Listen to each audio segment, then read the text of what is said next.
Hey everybody, how's everybody doing? How's all my peeps? My new peeps, my old peeps. Peep peep. I just wanted to hop on here and talk a little bit about my day and how it's going, and talk a little bit about Gage, my middle boy. He's so cute and amazing and awesome, and he's been diagnosed with autism. He was diagnosed with autism when he was probably about 5.5, and he's 10 now. He definitely has ADHD, but I found myself over the last few years questioning, the autism diagnosis, because if he had autism, it just wasn't that.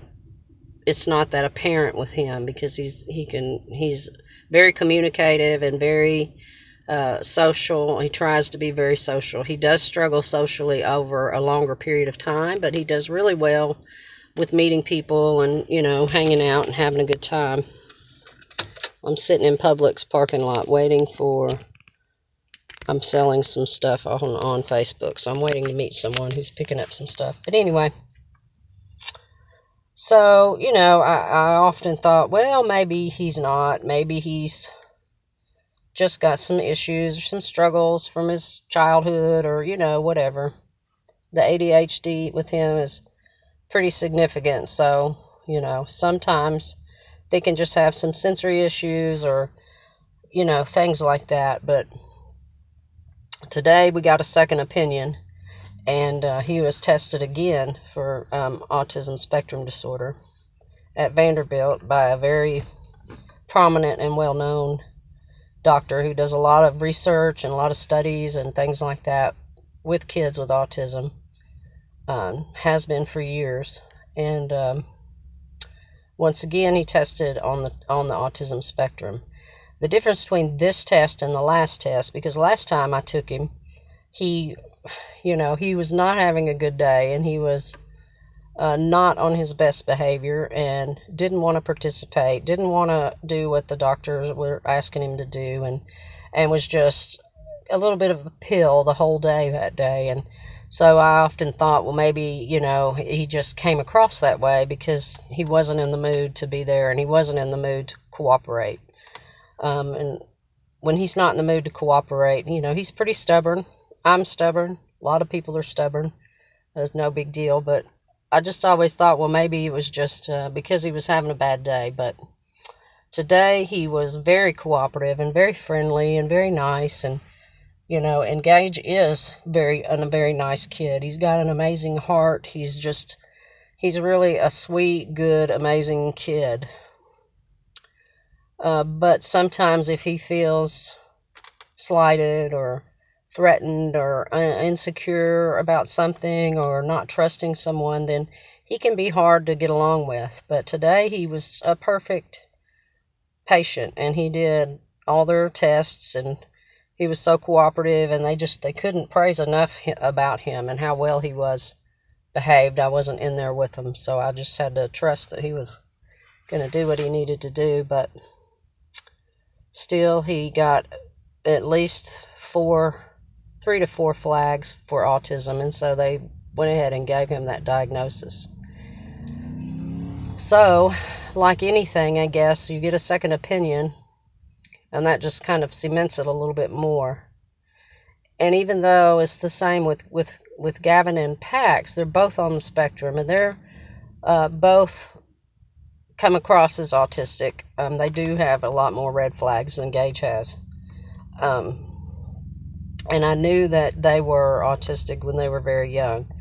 And I knew Pax was, but it was still devastating when I got that diagnosis, because it just something about it makes it concrete.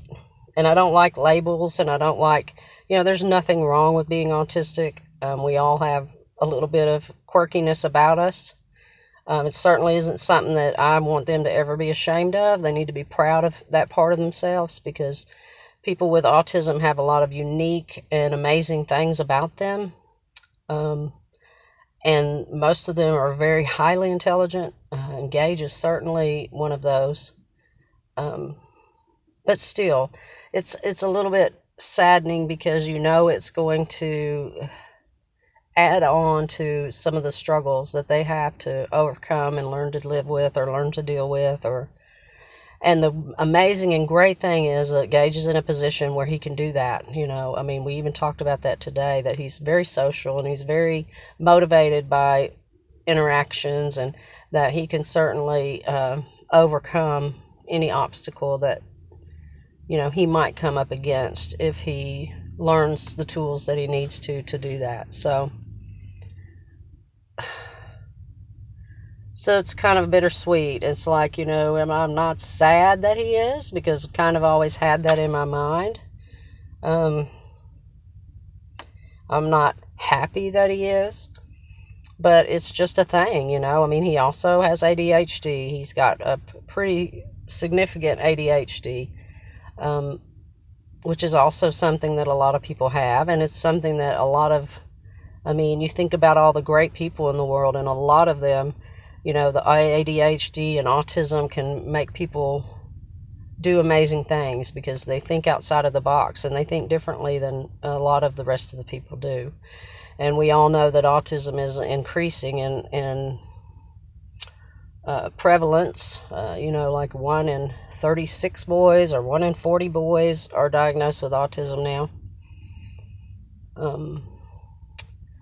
It tends to sometimes run in families, and of course they all have the same mother. We've got a cousin with a child with autism, and Jesse's getting hers tested because they have some red flags. I think everybody has a little bit of that quirkiness in them. We're all kind of evolving into different types of people, so it's no big thing, but it is a big thing when it comes to behaviors and things like that, because some people, when they're on the spectrum, have a harder time regulating their emotions and being able to use their executive function, and their thinking skills and things like that are sometimes overpowered by their emotions. And so those are things that he's going to have to learn to deal with. And because he is a high functioning autistic person, he can do that. I have no doubt. But at any rate, it's just a thing. There are so many people out there and so many kids out there who are dealing with much greater issues and much greater challenges. And like I've said before, there are people who are better off and people who are worse off. But anyway, I'm going to get off of here because I think my friend's here to get this stuff, and I will talk to you later. Bye.